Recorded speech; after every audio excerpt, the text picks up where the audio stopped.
How can I stop worrying about the current state of the world?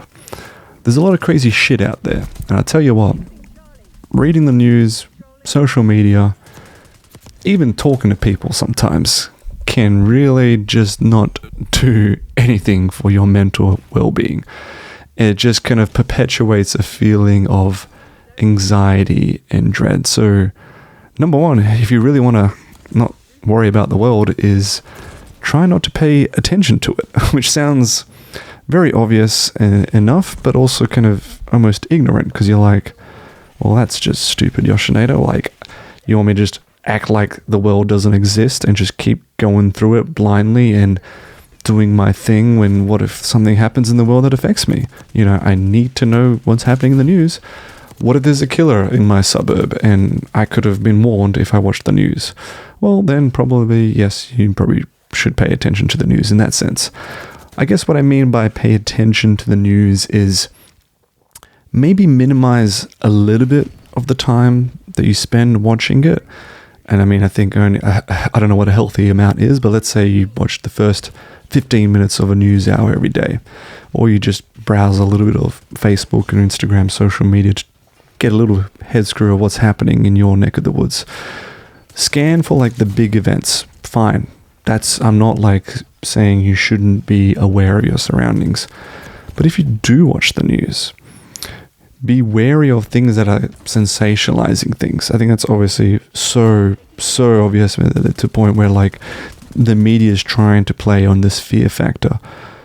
But I also want to go into this more important factor or a way of thinking, is that kind of like, so what? Or like, it may be good and it may be bad, but does it really affect my day-to-day life? Or how can I use this information and react to it in a better way? For instance, I think the most common problem people have these days at the time of this recording is the fuel prices. Huge soaring fuel prices, and even like, I mean, just the general cost of living, but fuel prices in particular. And it has everyone completely freaking out, especially petrol stations running out of fuel. And it's very like doomsayer attitude that the world is ending. It's almost like feeling like Mad Max, where the oil crisis is real. And what are we going to do if we run out of fuel and run out of oil? And like my parents and other people that I've spoken to, they're like canceling their plans because they don't want to go on this trip because they're worried the petrol station is going to run out of it. Or they're worried that like, you know, there's not going to be any more fuel just to go to day, and oh geez, you better go now, like get yourself stocked up, because who knows what's going to happen. I've seen this stuff before, maybe like the Kuwait crisis or whatever it may be. I think back to that like story of the Zen master in the sense that it's neither good or bad, and it really depends on your reaction to it. Like, wow, okay, let's say fuel really did run out. That would obviously hinder myself and it would affect me, but would I not be able to work out some sort of way to get around it, to continue on living, to continue on existing and doing things that I want to do, perhaps in a different way? Of course not. Like, it would. Like, I can do that. Like, I can figure out different ways to do that. And most, obviously, like, oh, I'd get an electric car. Let's say you don't even have an electric car. Let's say you begin to kind of just not travel as much by any vehicle. You get a freaking bike.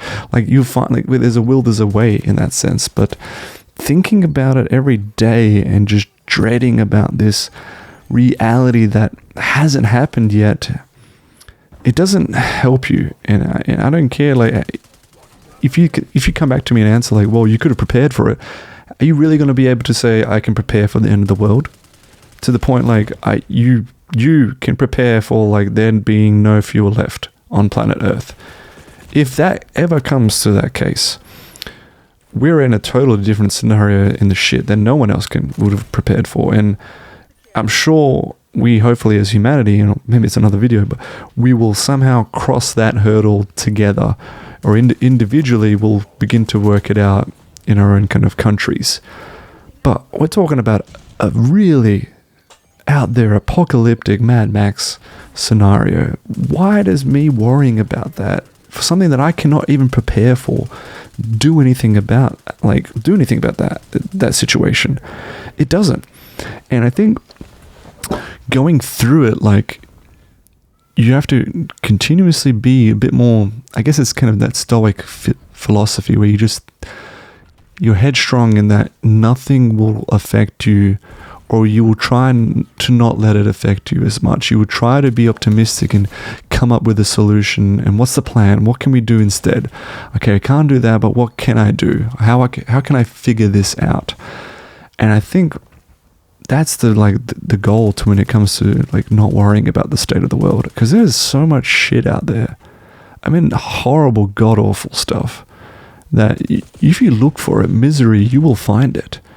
And I think it's important to search out good things in life, but to acknowledge that there is just like inevitably, there's just unfortunately so much misery out there, but you need to control how you react to it, in the sense that if you can do something about it, great, but if you cannot, don't let that misery bring you down. That's like, I think, the key to almost being Zen-like and Stoic-like. And also, like, try to think of like some sort of silver lining, like even like the fact that, you know, if fuel's so expensive, okay, there's probably going to be less traffic pollution and noise pollution, and just it's going to be better for the world climate change wise, because less people are using fuel. Like COVID happened, that was almost like a beneficial thing for the broader world from an environmental standpoint. I'm not talking about people losing lives, but like try to find some sort of silver lining in that sense, that it's not necessarily good or bad, but there might be something else to it, and it's all about your reaction. And if you can control your reaction to it, find the silver lining, or just approach it from a neutral standpoint even, that's going to serve you way more than you just worrying and being negative and then down in the dumps and just adding to this negativity in the world. Don't be a negative contributor. Be a positive kind of acceptor. Thanks for watching, and I will see you in the next one. Peace.